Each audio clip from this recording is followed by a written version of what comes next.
এখানে একটা প্রশ্ন থেকে যাচ্ছে যে আজকের যে দুনিয়া, তোমার মেয়ে বড় হচ্ছে, আমার ছেলেও আছে, ছেলে মেয়েরা বড় হচ্ছে, আজকে নতুন জেনারেশন, তো সেই ক্ষেত্রে তোমার বার্তাটা কি? আমার মনে হয় এখন যা আমাদের বর্তমান প্রজন্ম বা ভবিষ্যৎ প্রজন্ম যেই জায়গায় দাঁড়িয়ে আছে, মোবাইলের প্রতি মারাত্মক অ্যাডিকশন, প্রত্যেকটা বাচ্চা ভীষণভাবে অ্যাগ্রেসিভ, তাদেরকে কিছু বলা যায় না, ভীষণভাবে সেন্টিমেন্টাল। মানে আমাদেরকে বাবা মা রীতিমতো লাঠি দিয়ে পেটাতো, ঘর থেকে বের করে দিত, পাথরের উপরে নীল ডাউন করে দাঁড় করিয়ে রাখতো, আমাদেরকে রাখতো আর কি, স্কুলে টিচাররা মারতো। সেখানে এখন বাচ্চাদেরকে কিছু বলা যায় না, স্কুলের টিচারের হাত থেকে লাঠি কেড়ে নেওয়া হয়েছে, টিচাররা শাসন করতে পারে না, সেক্ষেত্রে তাদেরকে প্রবলেম ফেস করতে হয়। বাড়িতে গার্জিয়ান কিছু বললে বাচ্চা সেক্ষেত্রে সেন্টিমেন্টাল হয়ে যাচ্ছে, অল্প বয়সে বাচ্চারা সুইসাইড করছে। মানে এই ধরনের চিন্তা ভাবনা আমাদের মধ্যে ছিলই না, আমাদের প্রজন্মের কাছে। মানে প্রচুর মার খেয়েছি, লোকজন সবার সামনে মার খেয়েছি, কোনো ব্যাপার না, একটু কানলাম থেমে গেলাম। তো আমার মনে হয় চাকরি বাকরি ভবিষ্যতে কি হবে সেটার থেকেও বড় ইম্পর্টেন্ট যেটা আগে ভালো মানুষ হোক। আচ্ছা, কারণ মনুষ্যত্বটা কোথাও এখন বিলুপ্ত। তো সেই ক্ষেত্রে এটা প্যারেন্টিং এর একটা গুরুত্ব থেকে যাচ্ছে।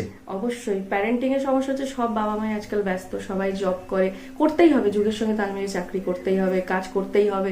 কিন্তু সেই ক্ষেত্রে কোথাও আমরা বেশি ব্যস্ত হয়ে গিয়ে হয়তো বাচ্চাটা সেই সময়টা পাচ্ছে না। এবং আরেকটা যেটা আমি অনেক ক্ষেত্রে দেখেছি, বাবা মা নিজেরা ব্যস্ত থাকার জন্য বাচ্চাকে মোবাইল ধরিয়ে দেয়, বাচ্চা খাচ্ছে মানে মোবাইল দিয়ে দিয়ে খাওয়াচ্ছে। তো আমরা যখন বড় হয়েছি কোনো মোবাইল ছিল না, তার জন্য কি আমরা খাবার খাইনি? আমাদের বাবা মারা ঘুরিয়ে ঘুরিয়ে রাস্তায় পাখি দেখিয়ে গাছ দেখিয়ে আমাদেরকে খাইয়েছে। কিন্তু এখনকার বাচ্চারা মোবাইলে ব্যস্ত, যে অল্প বয়সে বাচ্চাদের চশমা লাগছে, অনেক সমস্যা হচ্ছে, নানা রকম সমস্যা হচ্ছে।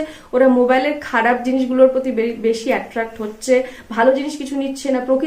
ওরা প্রকৃতির কিছু বুঝতেই পারে না, প্রকৃতির কিছু চেনেই না ঠিক মতো। তো এটা মনে হয় এই জিনিসটা না, অনেক বাবা মা বলে ওর খুব মোবাইলের নেশা। তো আমি কোয়েশ্চেন করি, মোবাইলের নেশাটা হলো কি করে? মোবাইলটা দিল কে? জন্ম থেকে তো মোবাইল জানতো না, দিল কে? দিল কে? তোমরাই দিছো, তো অভ্যাসটা তোমরাই খারাপ করেছো, দায়টা তোমরাই। এখন তো বাচ্চাকে দোষ দিয়ে লাভ নেই। তো এই সমস্যাটা আমার মনে হয় বাচ্চাদের নাম, এটা গার্জিয়ানের সমস্যা। মানে তাহলে বলা যায় যে শুধু চাকরির পেছনে না ছুটে নিজস্ব একটা অন্য দিকও খোলা যেতে পারে। না, চাকরি তো করতেই হবে, কাজের জায়গাটা মাস্ট, কিন্তু ওই যে মোবাইল দিয়ে বাচ্চাকে, মানে আমি ব্যস্ত, বাচ্চাকে মোবাইল দিয়ে বসিয়ে রাখলাম, এই জিনিসটা বাজে। কার্টুন দেখুক বাচ্চা, ছবি আঁকুক। না, অনেক জায়গায় দেখা যাচ্ছে আজকে যে যারা ধরো পাস আউট হয়ে আছে বা ভালো রেজাল্ট করে আছে, তাদের কাছে গেলে একটাই প্রশ্ন, তারা হীনমন্যতায় ভুগছে, চাকরি নেই। এবার তাদের যখন বলা হচ্ছে যে তোমরা অন্য কিছু জব যাও, অন্য কিছু কাজ করো, অন্য কিছু ট্রাই করো, তাদের উত্তর হচ্ছে যে তারা পড়াশোনা শিখলাম কি জন্য? তাহলে পড়াশোনা শিখছে শুধুমাত্র কি চাকরিটা করার জন্য? আমি কি সেলফ ব্যবসা বা সেলফ কিছু করতে পারি না? সেই বিষয়ে তুমি কি বলবে? অ্যাকচুয়ালি এক্সপেকটেশনটা খুব হাই হয়ে গেছে। আমি এই পড়াশোনা করেছি, আমি চাকরিটা তো হাইফাই কিছু পাবো, কিন্তু সবসময় মানে জিরোর থেকেও তো শুরু করা যায়। একদম, আমি জিরোর থেকে শুরু করি না, তারপর না আমি আস্তে আস্তে এগোলাম। কিন্তু ওই এক্সপেকটেশনটাই যদি আমার প্রথমে 100% থাকে, আমাকে বাড়িতে বসে ফ্রাস্ট্রেশনেই ভুগতে হবে, আমি মনে করি।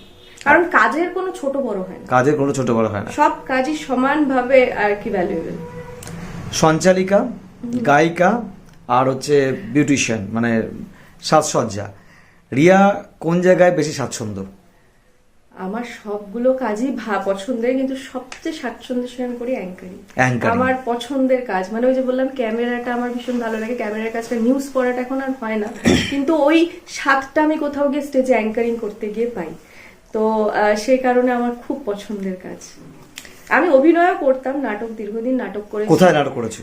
আমি জলপাইগুড়ির বিভিন্ন গ্রুপে নাটক করেছি, তারপর মাইম করেছি, সৃষ্টি মাইম থিয়েটারে নাটক করেছি। হচ্ছে সৃষ্টি মাইমে আমি তোমার প্রোগ্রাম দেখেও থাকতে পারি, আই থিংক।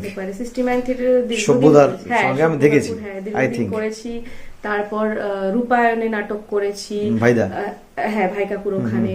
তারপরে নামগুলো মনে পড়ছে না এই মুহূর্তে, যাই হোক। সেখান থেকে তারপর আস্তে আস্তে করে তুমি এই সাইডে চলে আসলে। হ্যাঁ। এখন নাটক দেখো?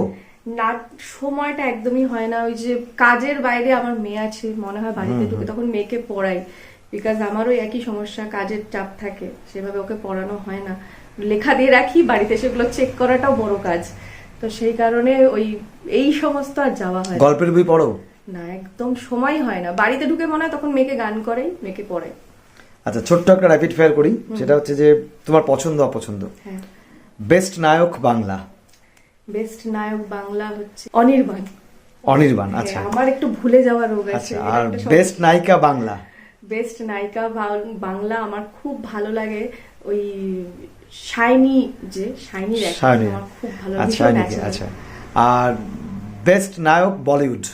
শাহরুখ খান অবশ্যই। শাহরুখ খান। শাহরুখ খানকে ভাল লাগে, আর আমার ইয়েকে খুব ভালো লাগতো, সুশান্ত সিং রাজপুতের অভিনয় খুব ভালো লাগতো। বেস্ট নায়িকা বলিউড? দীপিকা পাডুকোন।